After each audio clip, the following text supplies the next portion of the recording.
Boa tarde, eu sou médica, trabalho numa instituição de ensino, num ambulatório de atenção básica e acompanhamento de tabagistas, que essa universidade tem um convênio com a prefeitura do município, então tenho atendido pacientes que querem abandonar o tabagismo no contexto da atenção básica no SUS.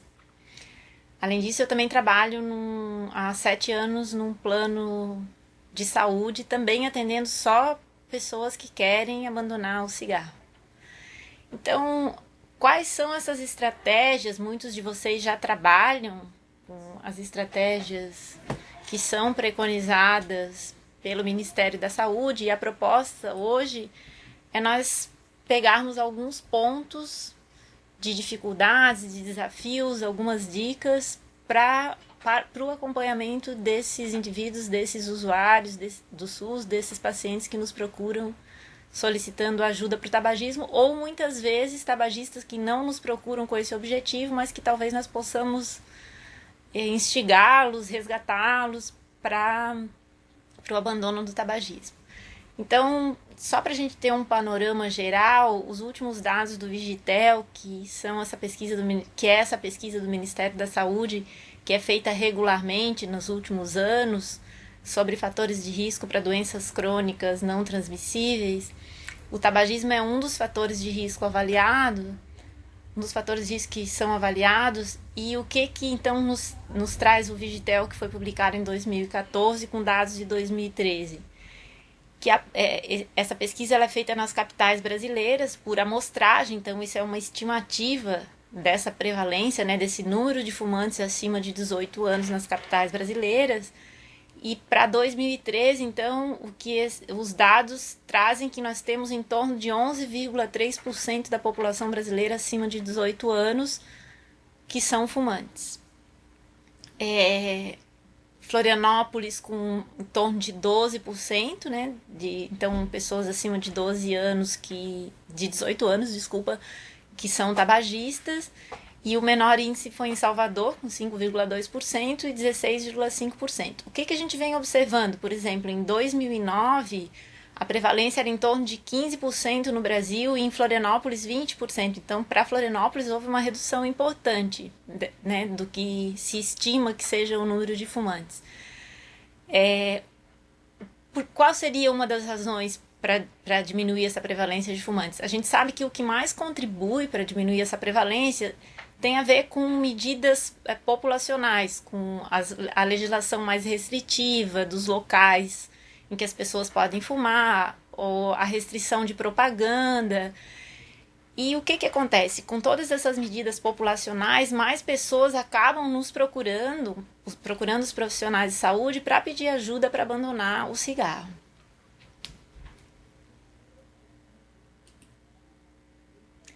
Então eu trouxe, assim, não vou abordar, né, questão de legislação no sentido da legislação em si, mas eu trouxe alguns pontos dessa portaria de 2013 que regulamenta, que dá as diretrizes de como que funcionam os programas, como devem funcionar os programas de apoio aos tabagistas que desejam abandonar o cigarro no contexto do SUS.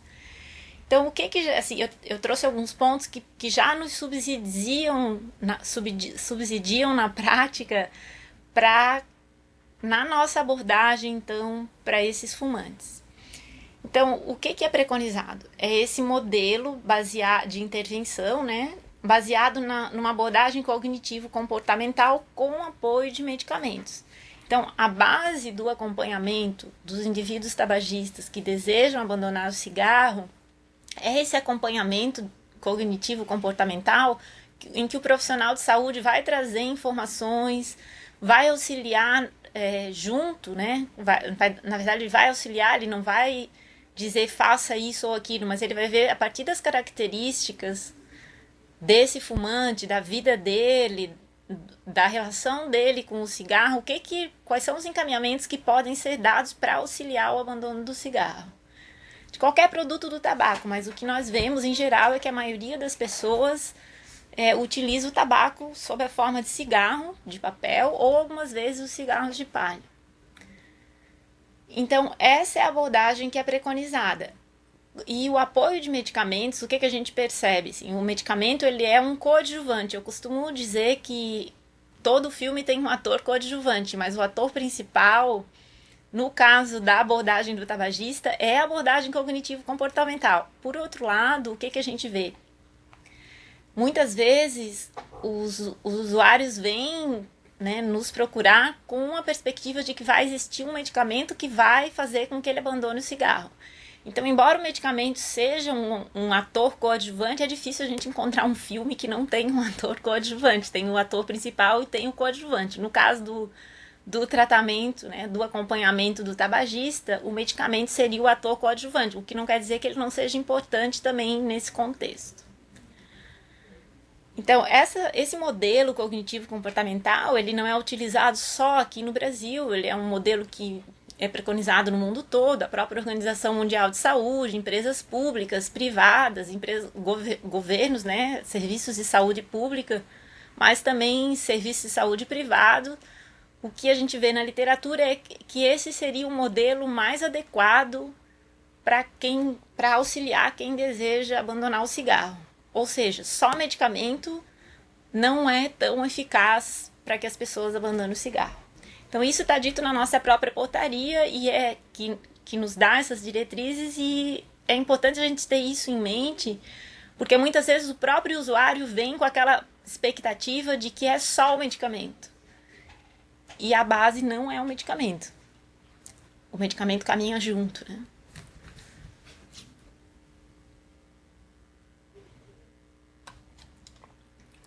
Então, ainda nessa portaria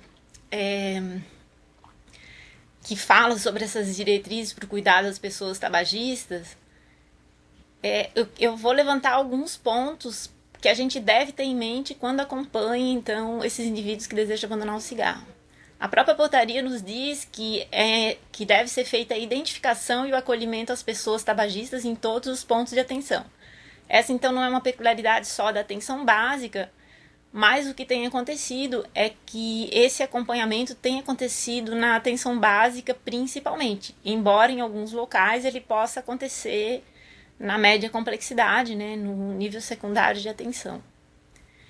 O que é um outro ponto que a portaria nos traz, essa portaria de 2013? Que deve haver uma articulação de ações intersetoriais para a promoção da saúde, de forma a apoiar os indivíduos, a família e toda a comunidade na adoção de modos de vida saudáveis. Às vezes a gente esquece de que essa abordagem integral, né, da pessoa que chega, ele quer parar de fumar, ele é um fumante, ele é alguém que fuma. Então, estimular essas atividades e promover ações intersetoriais é uma estratégia muito importante quando a gente aborda o tabagista, porque o que a gente percebe? Tem pessoas que ficam o dia inteiro em casa, estão sem alguma atividade, não fazem atividade física, não tem uma rede social em que elas tenham outras atividades e elas acabam, por exemplo, ficando em casa fumando. Então, essa é uma questão importante quando a gente pensa, quando a gente tem profissionais que vão trabalhar a questão do tabagismo, pensar nessas ações intersetoriais na comunidade. Um outro ponto que a portaria nos traz também é o estabelecimento de estratégias para apoio ao autocuidado das pessoas tabagistas, de maneira a garantir sua autonomia e corresponsabilização, né, desses atores, com participação da família e comunidade. E por que isso é muito importante? Porque, assim, às vezes os indivíduos chegam pra gente e, eu preciso parar de fumar, eu tenho tal problema de saúde, eu tenho que parar de fumar. Mas como que está isso para ele só focado na questão do cigarro? E o que ele está fazendo em relação ao autocuidado em geral? Então, às vezes fica muito pesado focar só no tabagismo. Se a gente considera essa pessoa como um todo e traz para ela um pouco a questão do autocuidado de uma forma geral e o quanto é importante o papel dela, né? No tabagismo a gente vê muitas pessoas, né? Eu vou repetir, mas isso provavelmente quem já trabalha com o tabagismo deve vivenciar isso. As pessoas chegam, eu preciso de um medicamento para parar de fumar, eu sei que aqui tem aquele medicamento que vai me fazer parar de fumar.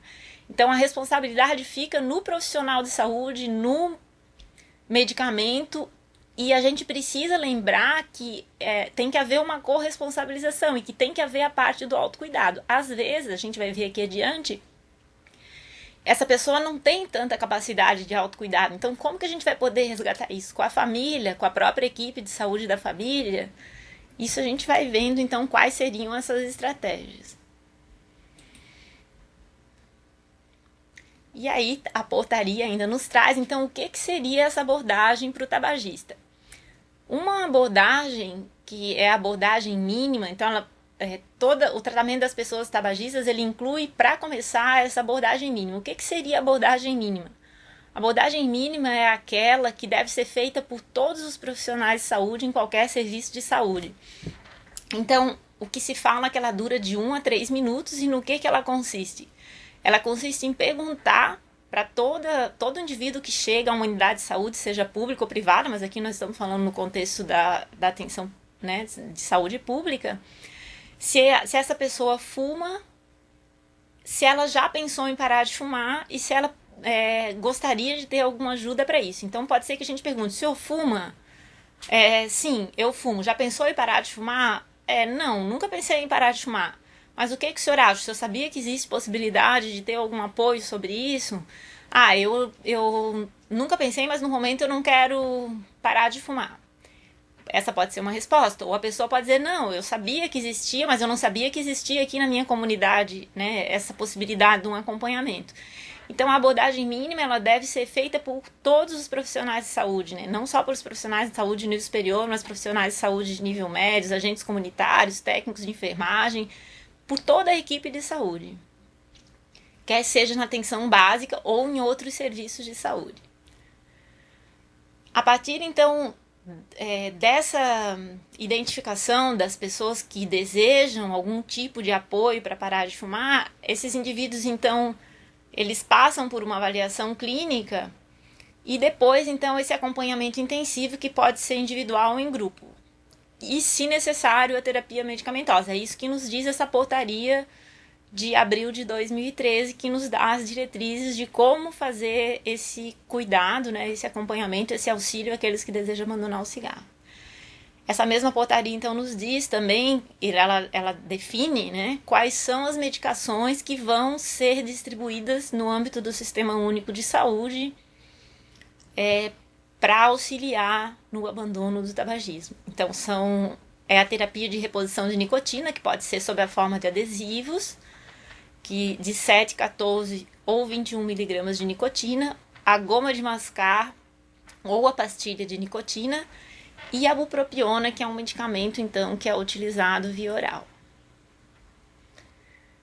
Então, como eu falei para vocês, esse aconselhamento mínimo, ele deve ser feito por todos os profissionais de saúde, né, na primeira vez que eles encontram com esse indivíduo, quando ele procura uma unidade de saúde, e se houver interesse por parte desse indivíduo em parar de fumar, ele pode, então, aí a gente vai ver qual que vai ser o encaminhamento, se vai para um serviço de acompanhamento intensivo ou não. E se ele não deseja parar de fumar, naquele momento vai ser essa abordagem. No segundo momento, essa pessoa pode ser abordada novamente sobre o assunto.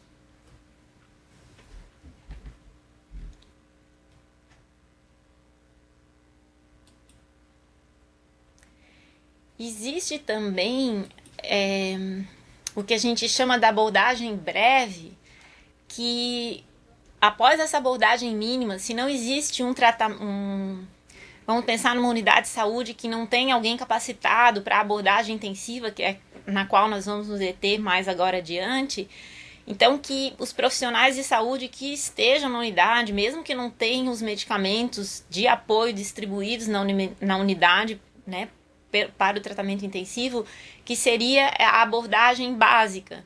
Então, essa pessoa, ela tem interesse em parar de fumar, não tem como encaminhá-la para algum lugar que tenha essa abordagem intensiva, mas esse indivíduo, então, ele pode voltar em consultas seguidas, que seriam pelo menos 3 a 5 consultas seguidas nas próximas semanas, nos próximos meses, com uma duração de pelo menos 15 a 20 minutos, para conversar sobre possíveis estratégias, né? de diminuição ou de parada. É uma orientação mais breve, é um acompanhamento mais breve, mas mesmo assim ele deveria ter em torno de 3 a 5 encontros, o que a gente chama então dessa abordagem básica, que ainda não é o acompanhamento intensivo, como nas unidades que têm as equipes capacitadas e com distribuição de medicamentos para auxiliar no tratamento. Então, o que é esse tratamento intensivo? Para ter o tratamento intensivo, então, deve haver um profissional de nível superior na unidade, um profissional de saúde que coordene esse acompanhamento, e ele consiste em pelo menos, primeiro, uma avaliação inicial, uma consulta, né? Vai avaliar individualmente como que está esse paciente, que momento da vida ele está, quais são as características do hábito dele de cigarro, se ele tem alguma comorbidade. Vai fazer uma caracterização de como que é o hábito de fumar desse indivíduo. E a partir daí, que a gente vai ver agora adiante, a gente tem algumas estratégias para a gente ver quem pode realmente fazer esse tratamento intensivo, ou esse acompanhamento intensivo. Vão ser marcados pelo menos 4 encontros seguidos, uma vez por semana, e depois encontros a cada 15 dias, ou a gente vai espaçando depois de 2, 3 encontros a cada 15 dias, para acompanhar então esse processo de parada, de abandono do cigarro. Esse tratamento intensivo, então, como eu falei no início, é muito usual que se utilize também algum medicamento como coadjuvante, mas a base dele é que nesses encontros o profissional de saúde, seja em grupo, seja individualmente, ele vai conversar sobre as dificuldades e sobre as estratégias para superar essas dificuldades no abandono de tabagismo. E também, assim, o Ministério da Saúde disponibiliza as cartilhas, que elas, então, são distribuídas uma vez por semana, né, nesses 4 encontros iniciais, ou em grupo ou individualmente, no caso daqueles indivíduos que vão ser acompanhados individualmente. Então, para iniciar esse tratamento intensivo, eu trouxe aqui para que seja iniciado, é importante que tenha uma avaliação inicial, como eu já falei, dessas pessoas, desses fumantes. E eu trouxe aqui alguns pontos importantes para que a gente tenha mais êxito nesse acompanhamento intensivo. Então, o que são os desafios, o que são as dificuldades, o que são as estratégias que a gente pode utilizar nesse atendimento intensivo dos fumantes que desejam abandonar o cigarro em determinado momento da sua vida.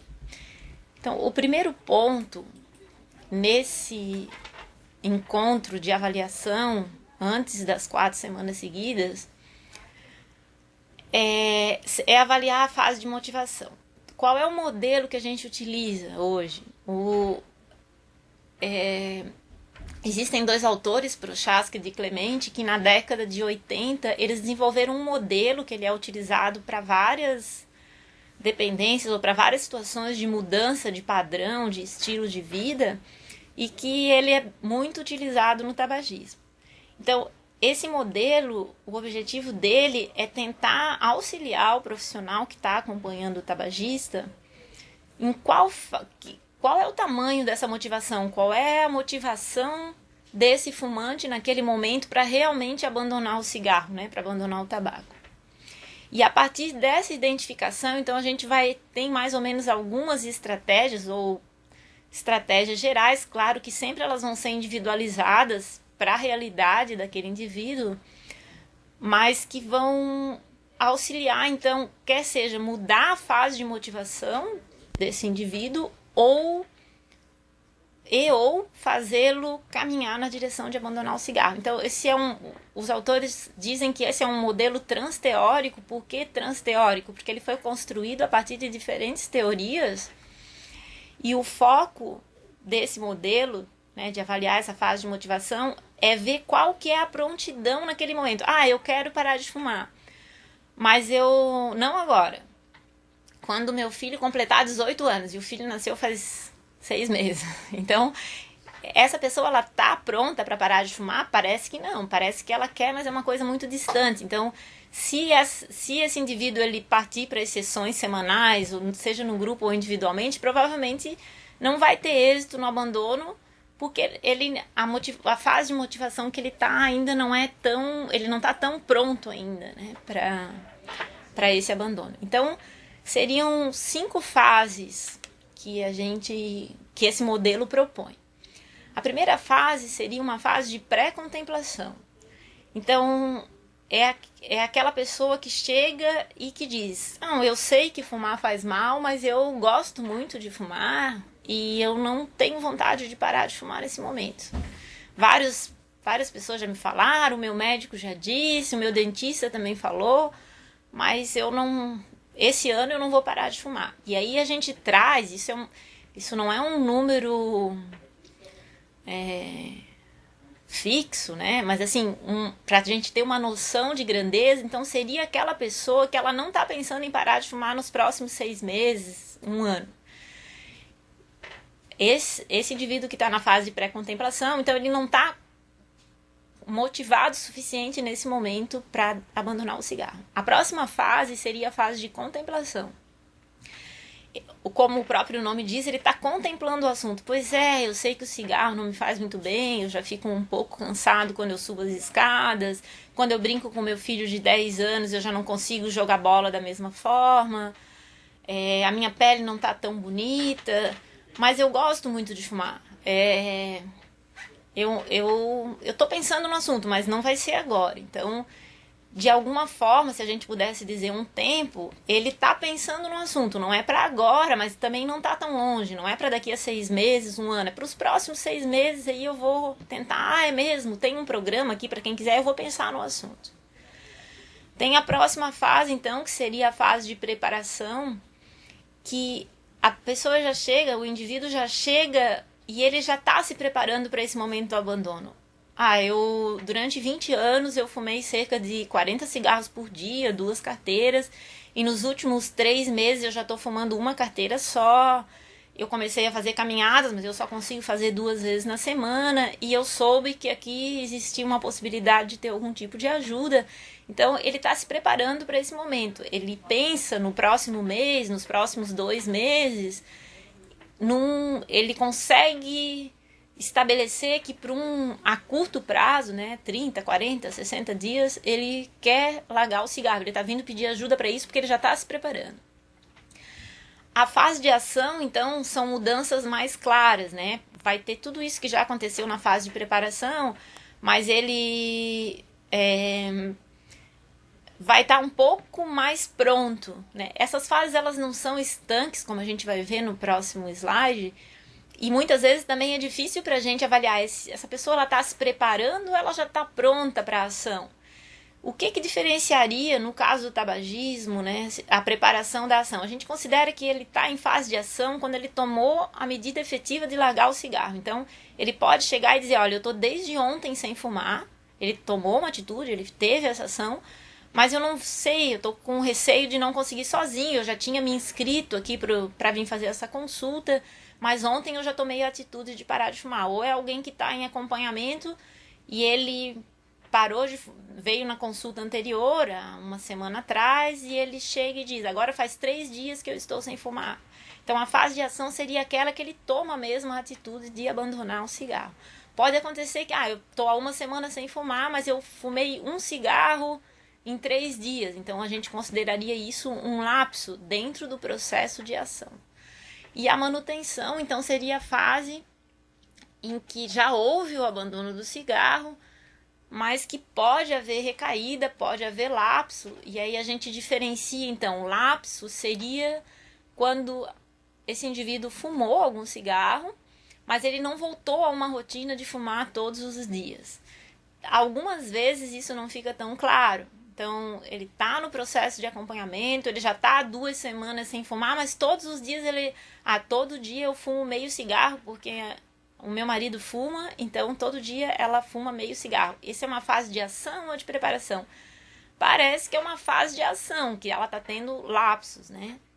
Mas às vezes não fica bem claro isso, assim, essa categorização é para nos auxiliar nas condutas, mas às vezes a gente pode ficar um pouco em dúvida. Será que ainda é uma preparação ou será que é uma ação com lapsos? Isso vai nos ajudar nas condutas, mas também não é algo tão rígido assim, né? Que essa classificação pode variar de um profissional para o outro na hora de avaliar, então, esses indivíduos. O que então é muito importante em relação às fases de motivação? Não adianta, né, e foi por isso que esses autores propuseram essas fases, nós incluirmos num tratamento intensivo, seja individual ou seja em grupo, alguém que está na fase de pré-contemplação ou contemplação. Essa pessoa ela não está interessada em parar nas próximas semanas e ela vai acabar por desmotivar os outros participantes, se for no grupo, ou se for um tratamento individual, ela vai dizer, tá vendo, eu usei a medicação, mas não adiantou. Mas é porque ela não estava ainda naquele momento pronta para parar. Então, essas fases de motivação, elas são muito importantes para nós incluirmos esse indivíduo num acompanhamento intensivo. E às vezes a gente fica um pouco frustrado porque a pessoa marca uma consulta, né, para parar de fumar, seja uma consulta de enfermagem ou seja uma consulta médica. Eu sei que é um paciente que já tem uma coronariopatia, é hipertenso, já teve um infarto, já foi internado há anos atrás. Eu quero parar, mas eu acho que eu não estou pronto ainda. E às vezes a gente quer empurrar para um tratamento naquele momento e ele não está pronto ainda. Então a gente vai ter que ter um pouco de paciência para incluir no tratamento intensivo. O que acontece com esses pacientes na fase de pré-contemplação e contemplação? Então, se eles não podem entrar no tratamento intensivo, eles vão ser abandonados? Não é essa a proposta. A proposta é que a gente tente mudar esse nível de motivação, ou essa fase. Então, se ele está pré-contemplativo, talvez a gente possa ter, por exemplo, uma seguinte estratégia. A gente vai usar diferentes argumentos para tentar modificar essa fase de motivação. E é muito importante estabelecer desde o início uma relação de confiança para o paciente entender, para esse indivíduo entender que não é uma questão de pressão. O meu médico quer que eu abandone o cigarro, eu não quero. Então, se a gente não estabelecer uma relação de confiança, de que a gente está ali para ajudar a partir da motivação dele, a partir do que ele decida, essa relação terapêutica ela não é muito produtiva. Por outro lado, a gente, como eu falei, nós não vamos abandonar, eu não tenho interesse agora, então a gente vai abandonar o paciente e dizer, não, então quando tu tiveres interesse volta. Pode ser, mas é importante se colocar à disposição. Então, na pré-contemplação, o que é importante? Informar que seria muito interessante, que a gente sabe que é difícil abandonar o cigarro, mas que a gente está ali à disposição. E, por exemplo, se é alguém que costuma vir à unidade para acompanhar outros problemas de saúde, agendar, por exemplo, um retorno para dali a 2 meses, 3 meses. Olha, então volta aqui daqui a 2 meses, vamos ver alguns exames gerais e aí abordar o assunto novamente. Na fase de contemplação, quando esse indivíduo está muito dividido, ele quer parar de fumar, mas ele gosta, ele sente muitas dificuldades, então é importante identificar essas barreiras. Eu quero parar de fumar, mas eu faço plantões a cada 48 horas e trabalho todos os dias durante o dia. O cigarro, ele me auxilia para eu poder dar conta desses plantões. Eu preciso estar em 2 empregos nesse momento porque eu estou construindo a minha casa. Então, como que a gente vai poder oferecer ajuda nesse contexto, né? Olha, mas a gente está aqui para te ajudar. Quem sabe, ao invés de fumar 2 carteiras por dia, vamos tentar fazer uma por dia. A gente marca um retorno para daqui a 15, 20 dias. O que a gente pode fazer? Então, a gente vai identificando o que são as dificuldades que fazem com que ele não esteja tão preparado para auxiliar esse indivíduo. Para aqueles que estão, então, na fase de preparação, que eles estão decididos, eu já tentei parar outras vezes, eu não consegui, mas dessa vez eu estou muito decidido de novo, eu vim buscar ajuda porque eu não quero passar pelas dificuldades que eu passei anteriormente, eu quero que alguém me auxilie nesse momento.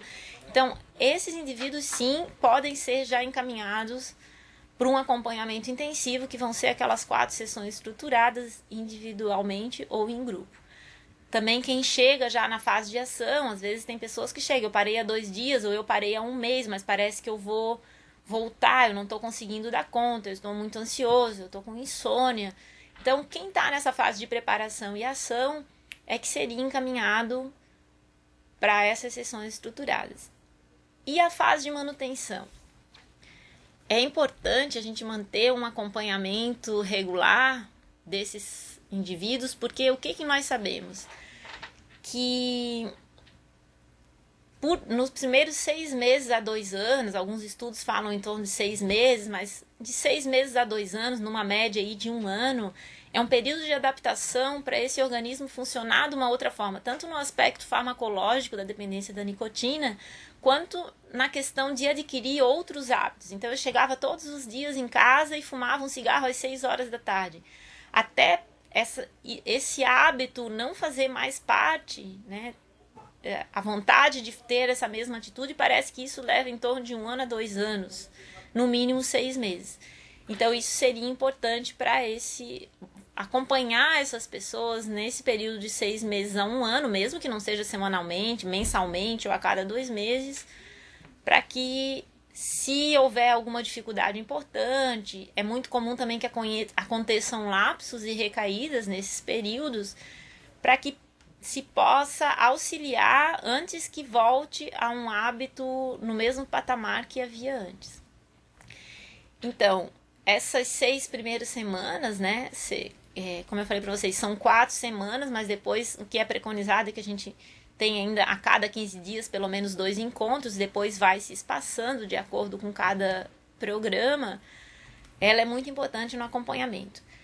Como eu falei bem no início, essa articulação intersetorial, então atividades de lazer, atividade física que exista na comunidade, seja do próprio serviço público ou às vezes existe um curso, mesmo que seja pago, mas que é num valor acessível, ou às vezes existe igrejas que têm cursos de trabalhos manuais ou algum programa de atividade física. É muito importante que o profissional que trabalha com o tabagismo ele tenha conhecimento do que existe na sua comunidade para que esses indivíduos possam buscar apoio no seu dia a dia, porque ele vem para consulta, vem para sessões estruturadas, mas depois ele está no dia a dia, na sua rotina, e se ele voltar para aquela mesma rotina anterior que ele tinha, muitas vezes sem ter lugares para extravasar a ansiedade, para lidar mesmo com as suas...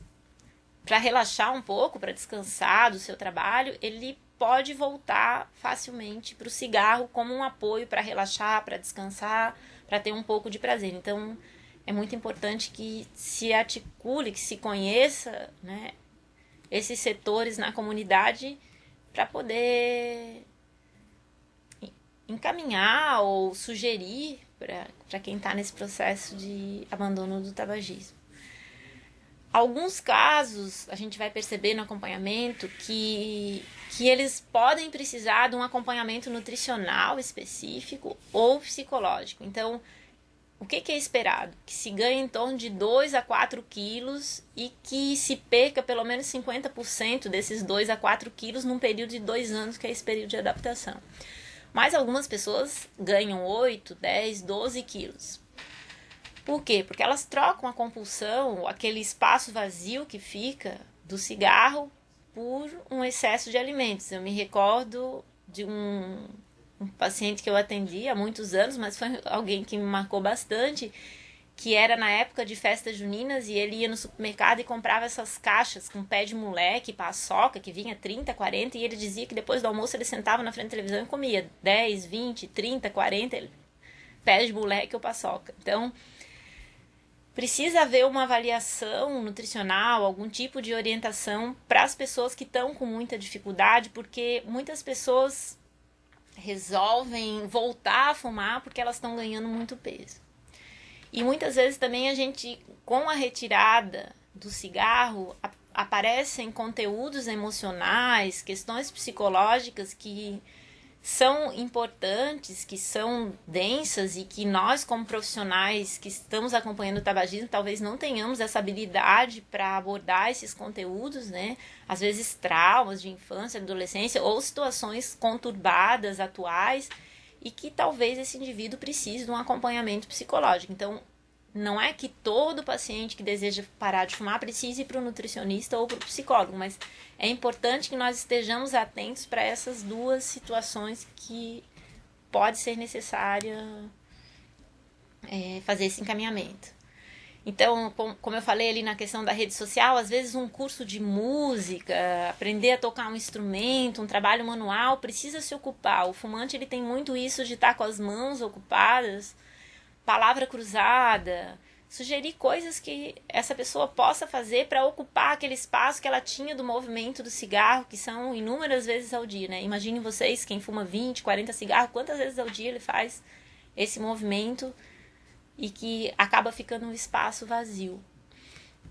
Uma outra estratégia é o acompanhamento telefônico. O que a literatura fala? Tanto a Organização Mundial de Saúde, como assim, se a gente faz uma abordagem, né, do que os autores vêm falando sobre o tabagismo, é que essa questão do acompanhamento telefônico, ele parece ser bem importante. Então, tanto uma linha que fique à disposição, né, aquele indivíduo que ele está em acompanhamento, nesse acompanhamento intensivo para parar de fumar, que ele possa ligar, olha, eu estou usando uma medicação e estou tendo tal reação, que ele possa fazer esse contato, que ele possa pedir ajuda, como um telefone que possa servir para a orientação daqueles que pensaram em parar de fumar em algum momento e que não estão em acompanhamento. Então aqui a gente tem o 136, Disque Saúde, que é um número que se liga para algumas questões de saúde. Eu estou lá em algum município, eu não sei aonde que eu posso buscar ajuda, eu posso ligar para esse 136 e no início vem uma gravação que vai direcionar, e eu confesso para vocês que eu não fiquei até o final dessa ligação ainda, mas que vai poder então dar algumas dicas. Olha, em que município que tu estás, para onde pode direcionar, qual unidade que está cadastrada para esse acompanhamento intensivo. Então essa seria uma estratégia. Mas além dessa estratégia geral de haver um telefone disponível, a equipe que trabalha com atenção ao tabagismo, é muito importante que as pessoas possam entrar em contato por algum telefone para tirar dúvidas. Por outro lado, também, os profissionais que acompanham, eles podem fazer essa busca ativa. Então, veio 3 sessões intensivas e depois não aparece na quarta, não aparece na quinta, na sexta, não vem mais para consulta.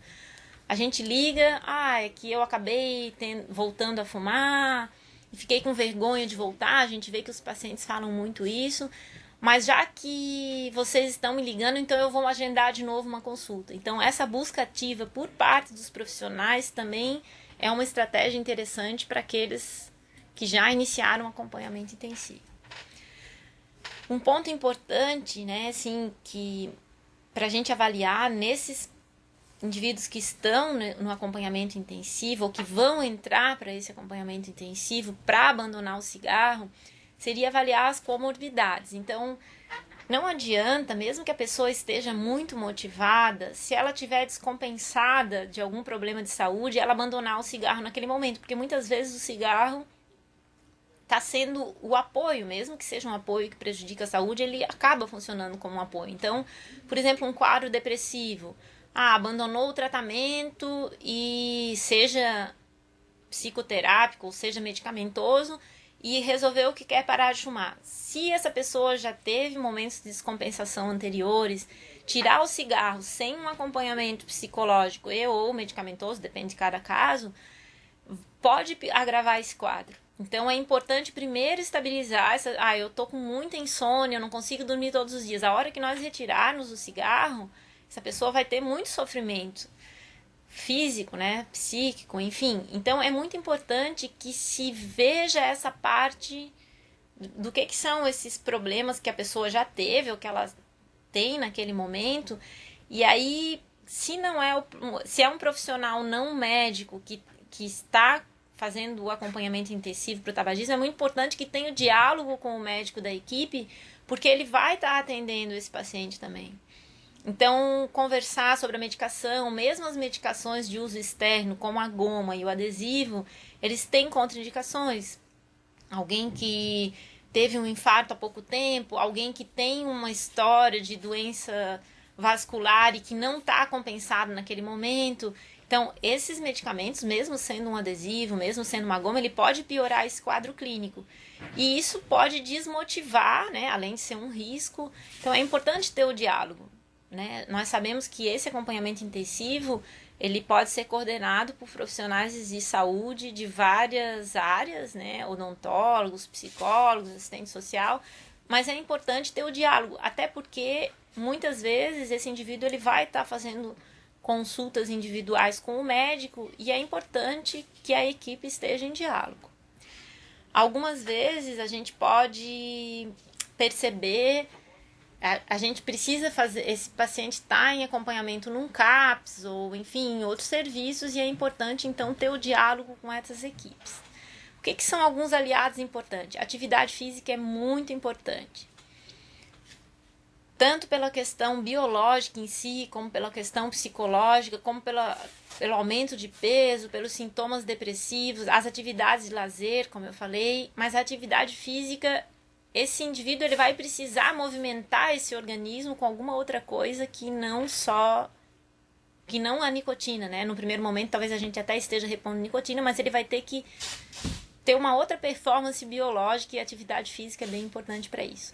Bala diet, chicletes diet, sempre observar se o paciente não usa prótese, porque não vai poder usar chicletes, especiarias, cravo, canela, gengibre.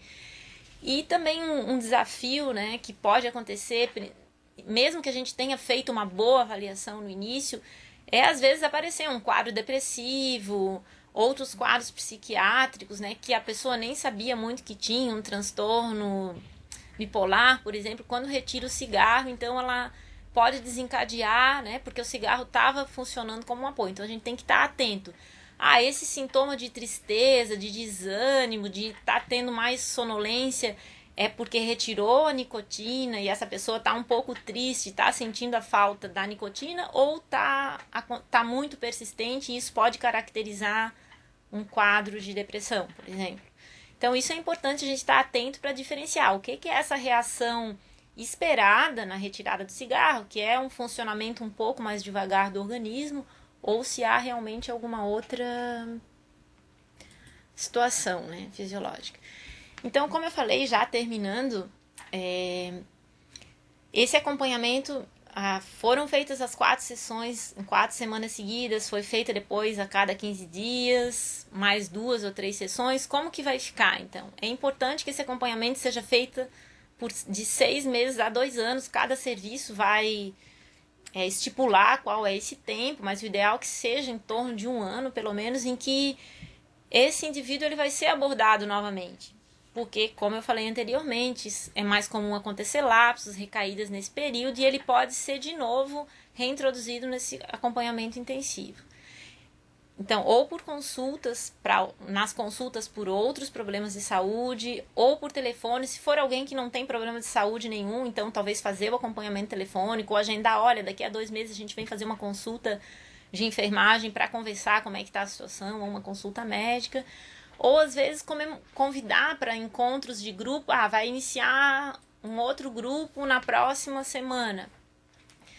Então essa pessoa, de tempos em tempos, passaram-se 2 meses, ligar para todos os indivíduos lá que participaram do primeiro grupo. Olha, como é que tá? Tá fumando, não tá fumando? Tem interesse em participar de alguma reunião, de vir em uma das reuniões para conversar conosco, para falar da sua experiência para os que estão querendo parar nesse momento. Então são estratégias para não abandonar esse indivíduo nesse período aí de 6 meses a 2 anos, que nós sabemos que é um período de adaptação bem difícil. E, assim, só para pontuar, né, outros desafios que eu não vou abordar aqui agora, mas, assim, a questão do cigarro eletrônico que vem entrando aqui, ele não é permitido no Brasil, mas algumas pessoas têm utilizado, né, trazem de fora para substituir o cigarro. Não é uma estratégia que a gente preconize para abandonar o cigarro de papel. Como lidar então com quem está usando cigarro eletrônico e vem, por exemplo, para a gente parar de fumar?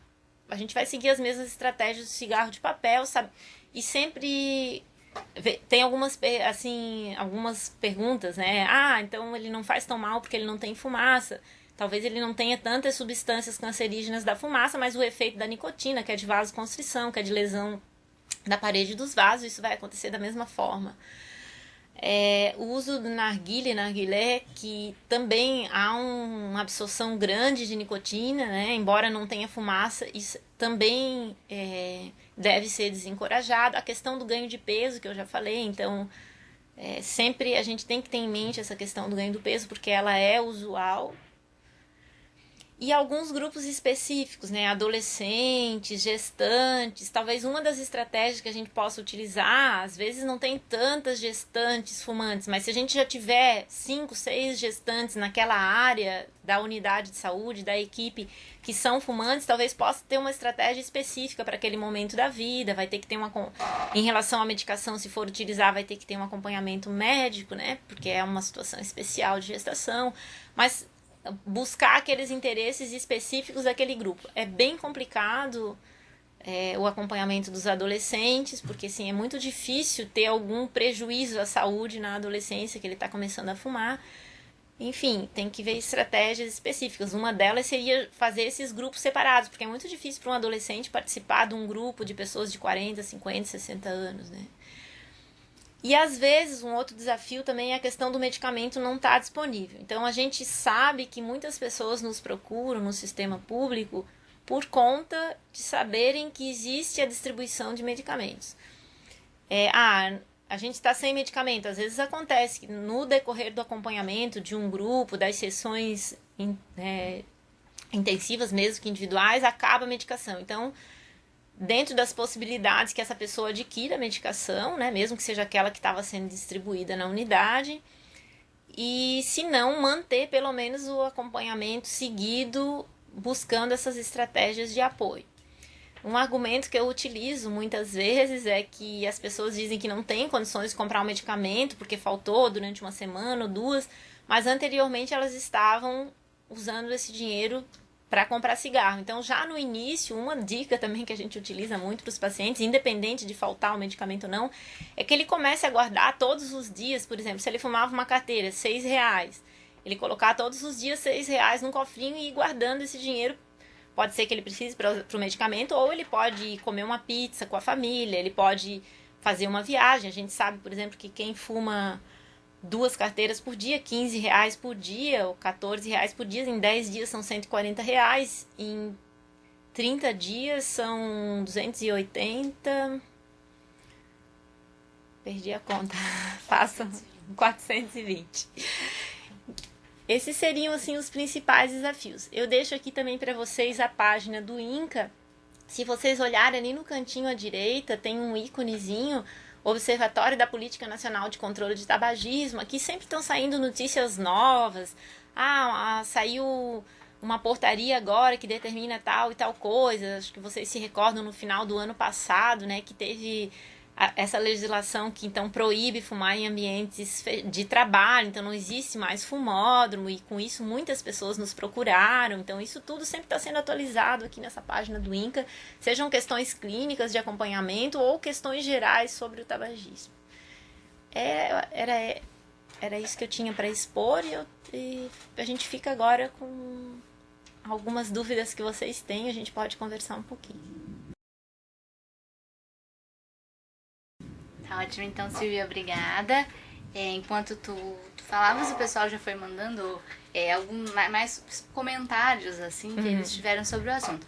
Primeiro, eu só quero esclarecer a dúvida do pessoal de Bom Jardim da Serra, que eu acho que também pode ser a dúvida de outras pessoas, que eles perguntaram se tem como a gente encaminhar os slides. Então, pessoal, os slides, como a Maria já comentou, eles ficam disponíveis no site, então no portal do Telesaúde. É só ir lá, tem o linkzinho da webcam, vocês procuram por esse link, digitam lá tabagismo ou o nome da Silvia, que vai aparecer ali, vocês podem baixar e depois assistir bem em casa ou imprimir, o que for melhor para vocês, mas fica disponível sim, tá? Então, o pessoal de Salto Veloso mandou 2 comentários. Na verdade, foi o José Roberto Bittencourt de Salto Veloso que mandou o comentário. Ele falou que a estratégia dele é nunca iniciar o tratamento na primeira consulta. Ele diz que pede para pensar no assunto, diminuir o consumo do cigarro e voltar dentro de 10 dias. Se estiver mesmo motivado, vai voltar. Daí sim discute sobre o início do tratamento com o paciente. Ele também comentou que um dia fatídico para iniciar o tratamento, tanto por obesidade como por tabagismo, é segunda-feira. Ele diz que não é um dia interessante para iniciar uma mudança tão radical de costumes. Então, sobre essa questão de no primeiro encontro fazer a parada ou não, como a gente comentou antes, né? Primeiro existe uma avaliação individual. Não é usual mesmo que nessa avaliação já ocorra a parada, mas o que pode acontecer muitas vezes? A gente recebe indivíduos que vêm e já pararam, por exemplo, como eu falei. Eu parei faz uma semana. Eu tenho também um caso que eu sempre me recordo, um senhor de 80 anos, ele fumava desde os 12 anos, e ele chegou, fazia 2 meses que ele estava sem fumar, e ele disse, minha filha disse para eu vir aqui porque eu vou voltar a fumar, tá muito difícil. Então, às vezes, ele pode chegar já nessa fase de ação, mas esse primeiro encontro é para uma avaliação. Nas próximas sessões, sejam elas em grupo ou individuais, se a gente identificar, por isso essas estratégias de essa identificação, né, da fase de motivação, talvez seja na próxima semana, talvez seja na segunda semana, talvez seja dali a 15 dias, né? Às vezes, a pessoa já se preparou, né? Por isso é importante, por isso que eu trouxe essa questão das fases de motivação. Olha, eu tô nos últimos 30 dias, eu fumava 60 cigarros, eu já tô fumando 20 cigarros por dia, eu tô caminhando todos os dias, eu decidi que a minha data da parada é hoje. Então, já aconteceu de, naquele dia, eu fornecer o adesivo para o paciente, para auxiliar, porque ele já fez uma mudança importante. Ele fumava 60 cigarros, ele está fumando 20. A partir dali, ele vai ter muito sintoma de abstinência. Eu estou decidido, eu já estou há 2 semanas na academia, ele está realmente preparado. Mas, como tu mesmo disseste, assim, não é usual. As pessoas que nos procuram, elas vêm muito mais na fase de contemplação. Às vezes, começando uma fase de preparação, né? Então, realmente não é produtivo. E o que a gente também tem que diferenciar é desse indivíduo que chega e ele já se preparou e daquele que chega e diz assim, eu não consigo ficar sem fumar, mas eu vim aqui porque eu sei que vocês têm um remédio que vai me ajudar. E coloca toda essa situação na medicação. Então, que é a mesma coisa da segunda-feira. Não, eu vou parar de fumar na segunda-feira, que nem começar a dieta na segunda-feira. Então, essa fase de motivação que vai nos dizer, né, assim, se é naquela sessão ou nas próximas. Eu concordo contigo que em geral não é na primeira, embora existam alguns casos. O pessoal de Lages então pergunta em relação à comorbidade psiquiátrica não estabilizada, mas em acompanhamento psiquiátrico, é interessante já iniciar a motivação para a fase de preparação, caso o paciente esteja na fase contemplativa? Eu penso que sim. O que é importante, assim, no último ano, assim, nesse serviço que eu trabalho hoje, a gente tem recebido muitos pacientes do CAPS. A gente acabou fazendo uma parceria com o CAPS, então foi como quando nós iniciamos, assim, eles foram os primeiros que souberam que a gente estava, né, naquela unidade que é bem próxima, assim, fisicamente falando, geograficamente falando. Então a gente recebeu muitos funcionários do CAPS, pacientes do CAPS.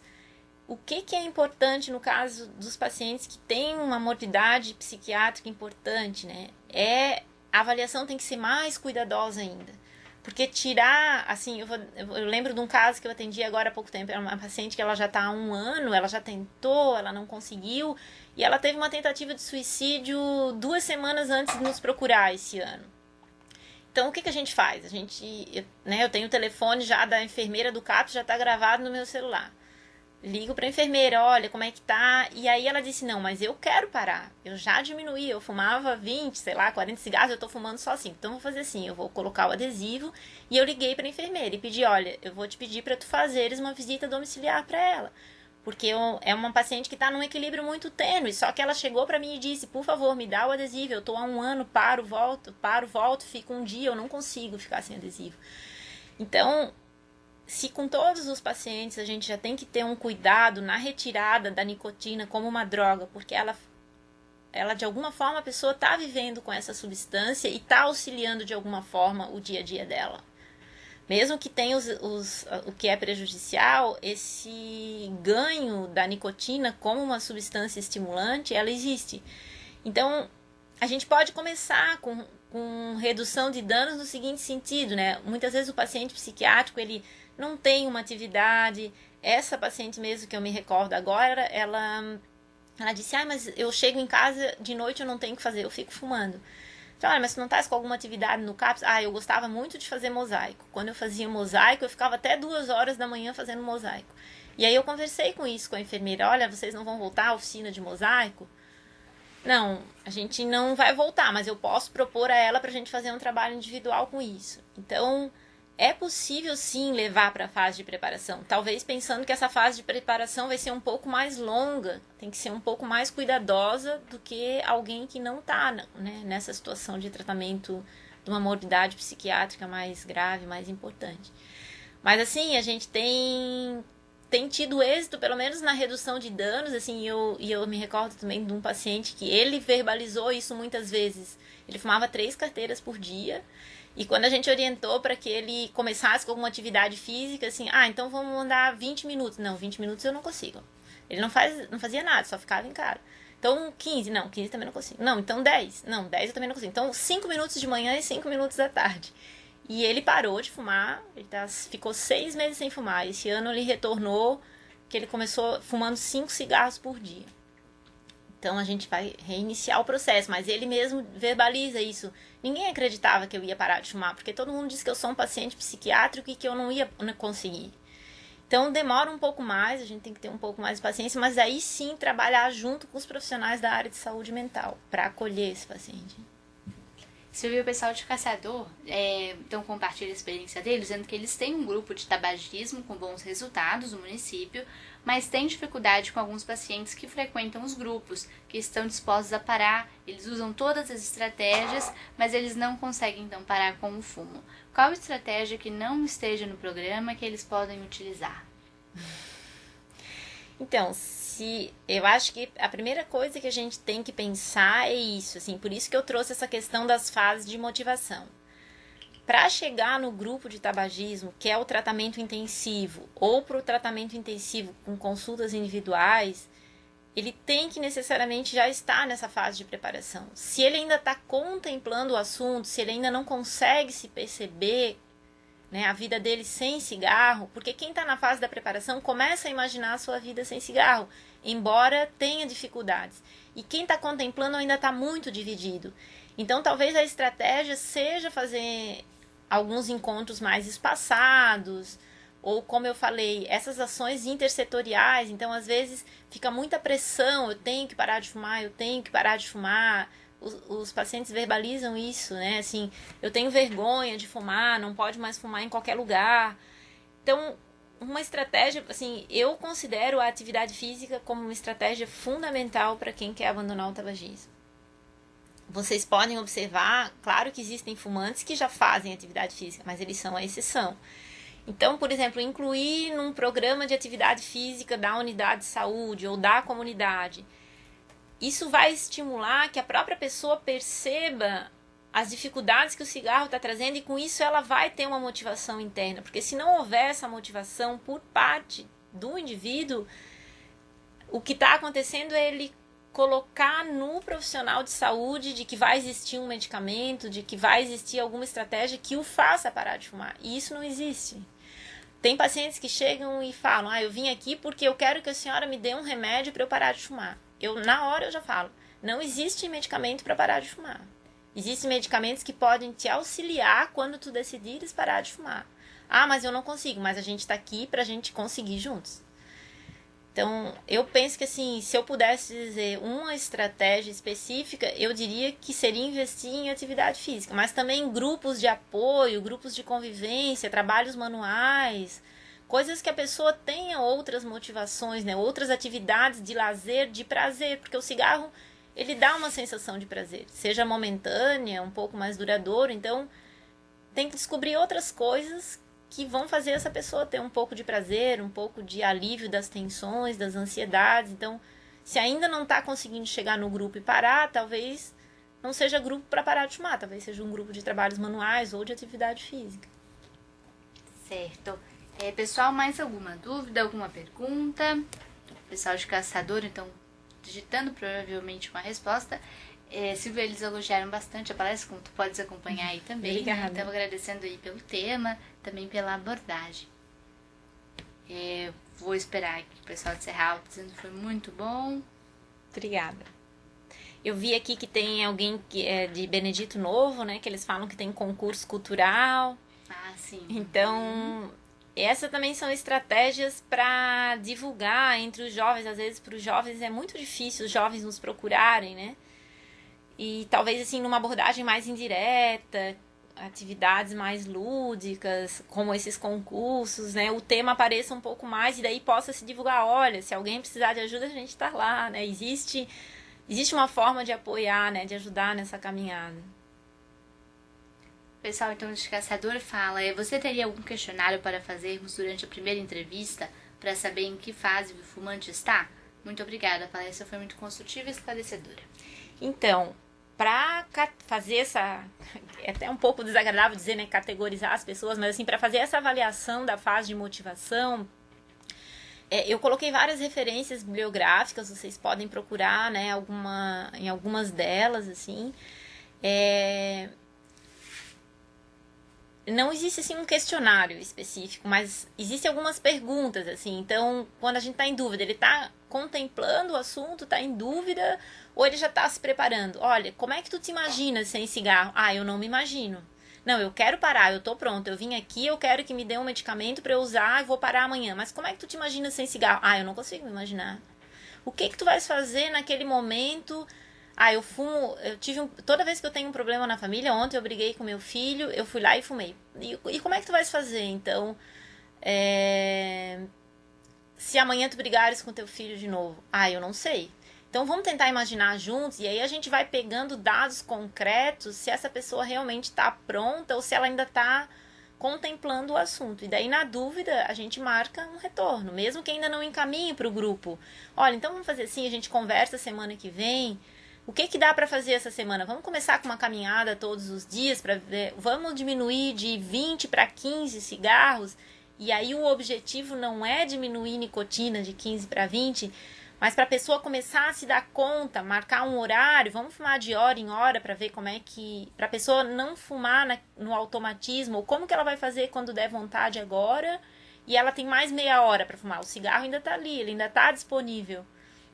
Então essas são algumas estratégias para a gente poder identificar qual é a fase de motivação, né? Mas não tem um questionário específico. Certo, então, pessoal, parabenizando pela iniciativa. Então, vamos ver, acho que o pessoal de Caçador vai falar ainda um pouquinho. Só assim, uma coisa que eu lembrei agora, que eu ouvi isso de uma psicóloga falando, né, sobre abordagem no tabagismo, que eu achei, assim, a gente sabe disso, mas assim, ela conseguiu trazer isso em palavras, eu achei muito interessante a forma como ela trouxe. Então, assim, quando o paciente está na fase de pré-contemplação, principalmente, ou de contemplação, ele está resistente à mudança, ele não está pronto para parar. Então, o que é importante? Não confrontar. Né, assim, então, mas não adianta eu chegar e dizer, olha, mas o senhor não sabe que faz muito mal, o senhor já teve um infarto, como que o senhor não quer parar de fumar? Não adianta confrontar. Então se o senhor não quer parar, é problema seu. A gente não deve confrontar. Então ela usou uma expressão que eu achei muito interessante, que a gente rola com o paciente, né? Então a gente vai junto com ele. É mesmo? Mas por quê? Né? Por que não quer parar? Mas mesmo com todos esses problemas de saúde, o senhor nunca pensou nisso? Né? Ah, não, eu pensei, mas é que é muito difícil. Eu já tentei e não consegui. Olha, mas a gente pode tentar lhe ajudar. Não para hoje, mesmo que não pare hoje. Pode ser que pare daqui a 2 meses ou daqui a 1 mês. Vamos conversar sobre o assunto? Então, ir junto com o paciente na angústia dele e não confrontar. Isso é muito importante para o tabagista, né? O confronto não ajuda.